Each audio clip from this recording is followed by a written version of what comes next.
The ultimatum that destroyed everything. I found the contract hidden in my wife's makeup drawer while looking for batteries. It wasn't just any contract. It was a detailed agreement between my wife Monica and her divorce attorney, outlining exactly how she planned to take everything I own. But the most chilling part wasn't the financial planning, it was the timeline. Step 1, create marital crisis through impossible ultimatum. Step 2, document husband's unreasonable responses. Step 3, file for divorce citing emotional abuse and abandonment. Estimated completion, 30 days. I was reading my own destruction timeline, written in my wife's handwriting, dated 3 weeks ago. 3 weeks before she'd sent me the text that had been eating at me for days. I need you to choose between your mother and me. You have 48 hours to decide who matters more, or I'm gone. If you're into honest stories about relationships, trust, and betrayal, hit that follow button. You won't want to miss the next one. The ultimatum had seemed to come out of nowhere. My mother had been diagnosed with early-stage cancer 2 months ago, and I'd been helping her navigate appointments and treatments. Monica had complained about the time I was spending at the hospital, but I'd never imagined she'd force me to choose between my dying mother and my marriage. Now I understood. This wasn't about jealousy or feeling neglected. This was a calculated plan to create an impossible situation, document my failure as a husband, and use it to destroy me in divorce court. But Monica had made one crucial mistake. She'd shown me her playbook before the game was over. I photographed every page of the contract, including the sections that made my blood run cold. She'd been documenting my every move for weeks, building a case that painted me as an emotionally abusive husband who prioritized his mother over his wife. She'd even identified specific assets she wanted in the divorce, including the house I'd bought before we met and the vintage car collection I'd inherited from my grandfather. This wasn't just betrayal.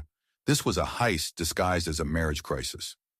I carefully returned everything to exactly where I'd found it and went downstairs where Monica was making dinner, humming cheerfully like she wasn't actively planning my financial destruction.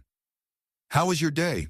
she asked, kissing my cheek with the kind of affection that now felt like a performance. "Productive," I replied, studying her face for any sign of guilt. "Yours?"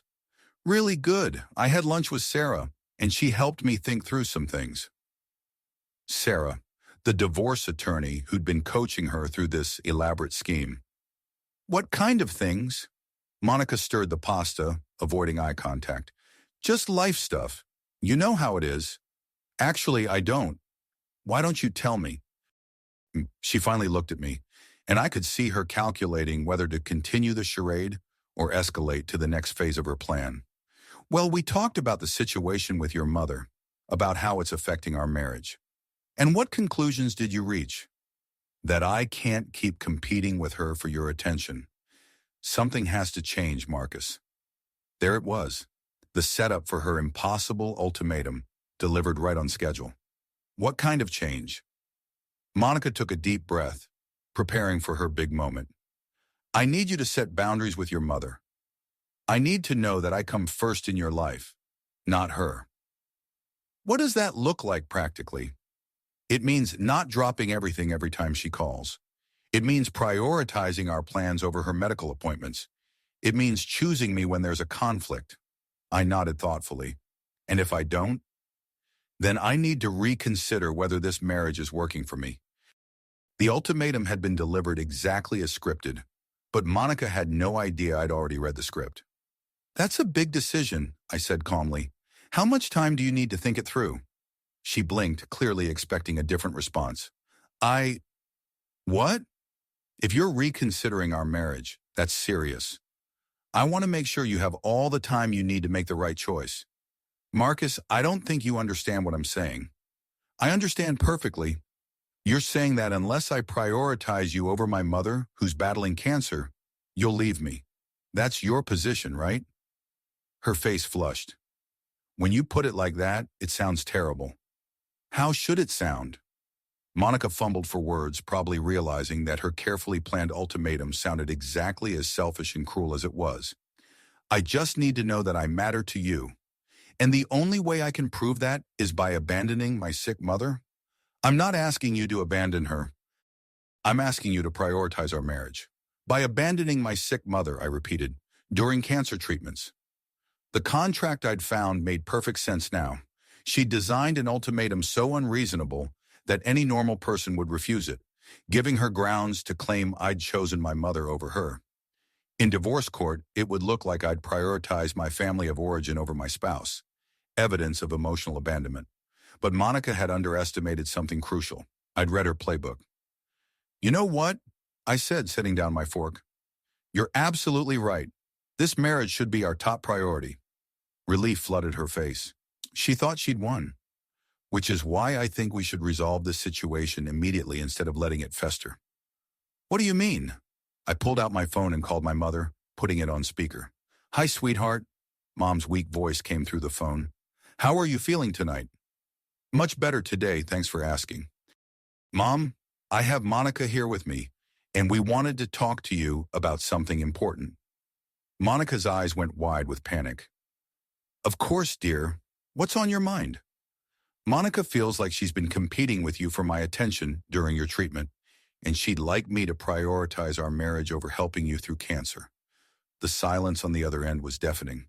I'm sorry, what? Mom's voice had gone cold. Monica has given me an ultimatum. Either I choose her and step back from supporting you, or she's leaving me. Monica, my mother's voice was dangerously quiet. Is this true? Monica was frantically shaking her head and waving her hands, but I kept the phone on speaker. She feels that coming to your appointments and checking on you is taking away from our relationship. She wants me to set boundaries. Boundaries, Mom repeated, with your dying mother. She's not dying. Monica finally found her voice. It's early-stage cancer. She'll be fine. Oh, I see. So because my cancer isn't advanced enough, my son should abandon me to focus on your needs instead. The conversation went downhill from there. My mother, a former family court judge who'd seen every manipulation tactic in the book, dismantled Monica's position with surgical precision. When I finally hung up, Monica was staring at me with a mixture of horror and rage. Why would you do that? You wanted me to choose. I chose honesty over manipulation. You made me look like a monster. I didn't make you look like anything. I simply repeated your exact words to the person they were about. Monica's face was cycling through emotions as she realized her plan was crumbling. You don't understand. This isn't about your mother specifically. It's about us, about priorities. No, this is about the contract I found in your makeup drawer this morning. The color drained from her face completely. The one where you and Sarah outlined exactly how you plan to use this ultimatum to destroy me in divorce court. Monica sank into a chair, all pretense abandoned. How did you find that? Looking for batteries. Amazing what you discover when you're not supposed to. I sat down across from her, completely calm. Step 1, create marital crisis through impossible ultimatum. Step 2, document husband's unreasonable responses. Step 3, file for divorce citing emotional abuse and abandonment. Did I get that right? She couldn't even look at me. The plan was brilliant, really. Force me to choose between my dying mother and my marriage, then use my refusal to abandon her as evidence that I'm a bad husband. In court, it would look like I prioritized my family of origin over my spouse. Marcus, I can explain. You already did. It's all in the contract, including the part where you calculated how much of my premarital assets you could claim and the timeline for moving in with your friend, Derek, after the divorce. Her head snapped up. You know about Derek? The personal trainer you've been texting for 3 months? The one who thinks you're separated and planning to leave your emotionally distant husband? Yeah, I know about Derek. Monica buried her face in her hands. I also know about the apartment you've been looking at, the credit cards you've opened in your name only, and the money you've been moving from our joint account. I pulled out a folder I'd prepared. But here's what you don't know. While you were planning my destruction, I was documenting yours. I opened the folder, revealing printed screenshots of her communications with Derek, her secret financial activities, and most damaging of all, her text conversations with Sarah about their operation. He's such a mama's boy. This will be easier than we thought. I read from one of her messages. Poor little Marcus won't know what hit him. Monica was sobbing now, but I wasn't finished. My personal favorite was when you wrote, "The cancer diagnosis is perfect timing. Makes him look even more heartless when he chooses me over his sick mother." I never meant any of that. I was just venting. Venting. You called your mother-in-law's cancer diagnosis perfect timing for your divorce strategy. I closed the folder and looked at her directly.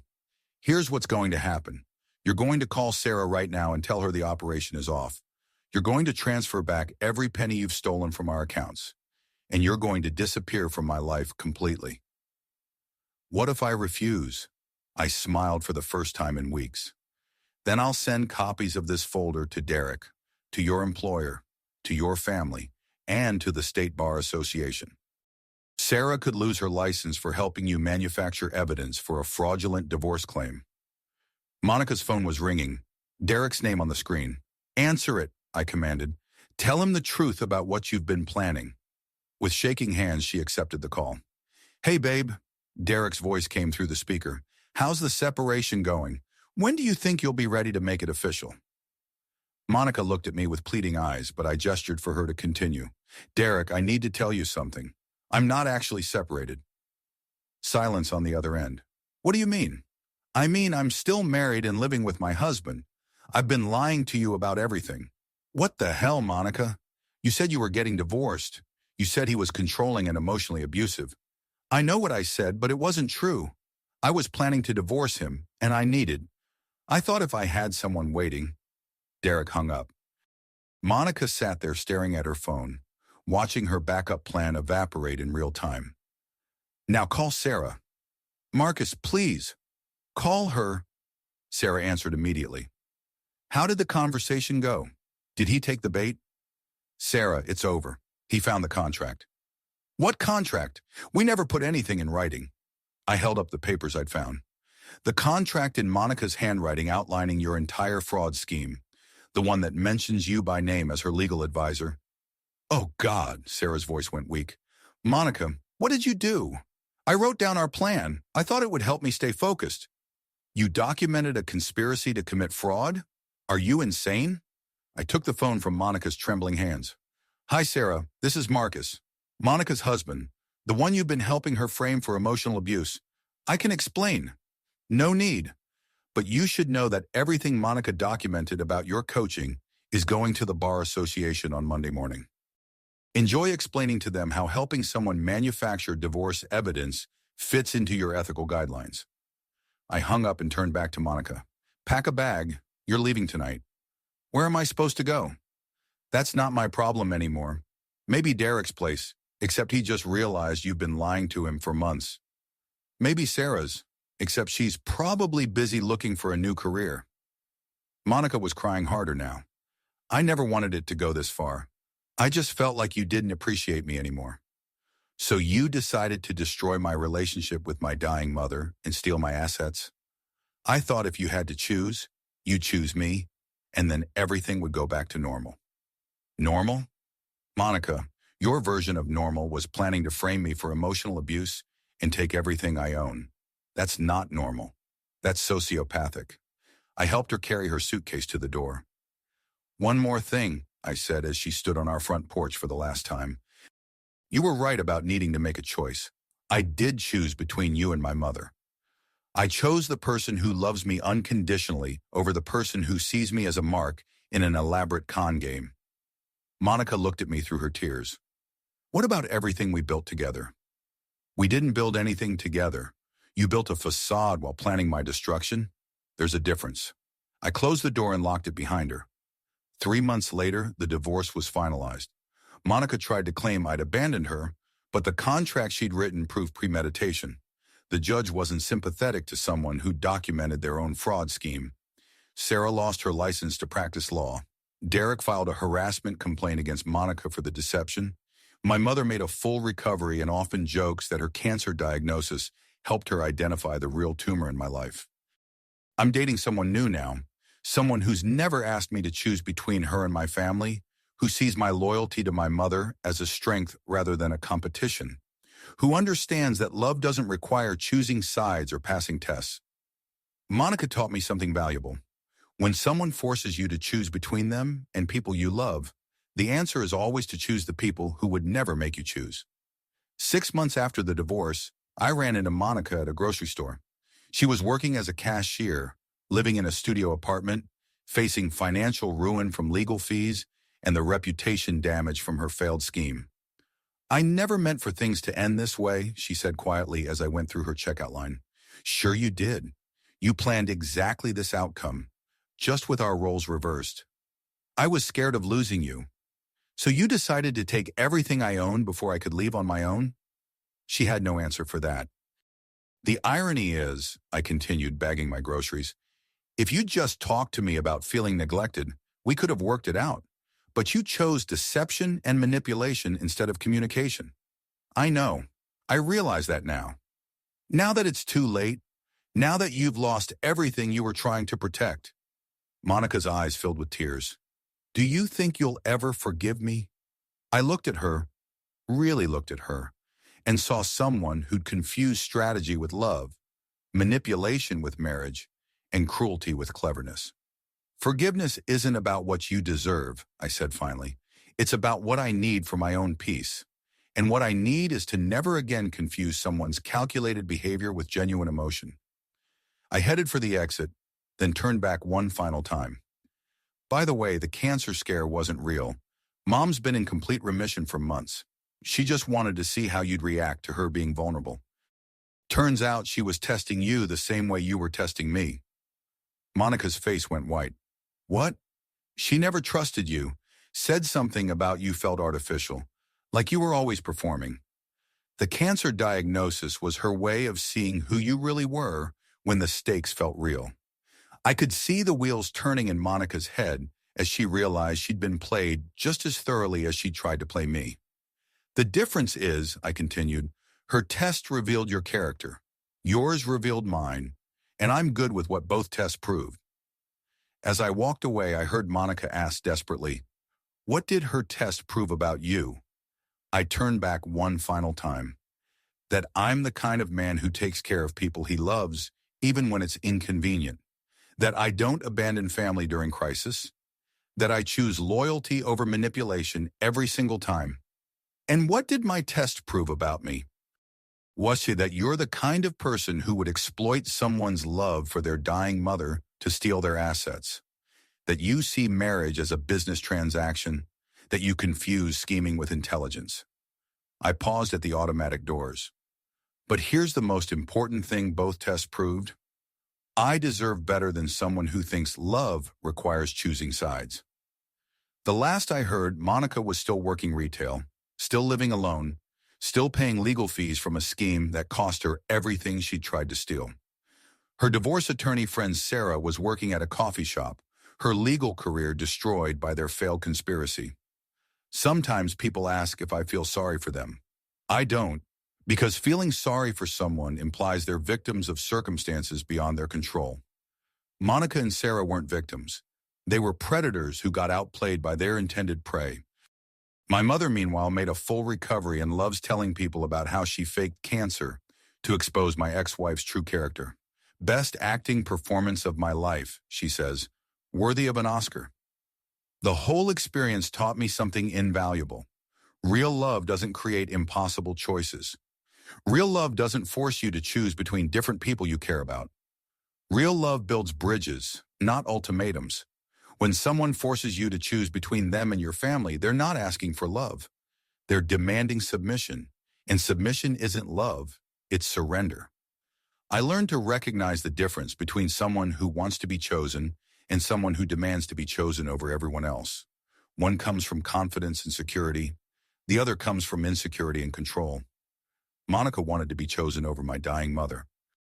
The woman I'm with now would never dream of creating such a choice because she understands that my capacity to love her isn't diminished by also loving my family.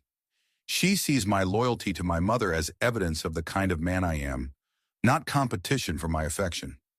She wants to be with someone capable of deep, unconditional love, not someone who can be manipulated into abandoning it. The ultimatum that was supposed to secure Monica's position in my life instead revealed that she'd never deserved that position in the first place. Sometimes the best thing someone can do for you is show you exactly who they are when they think they hold all the cards.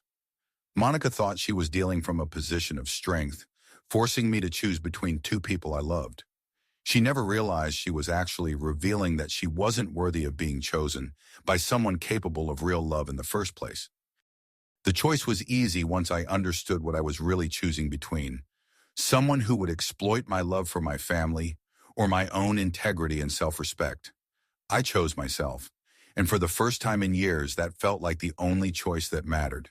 If this story kept you reading until the end, wait until you hear about the woman who hired a private investigator to follow her own husband, only to discover he was investigating her affair with the same detective.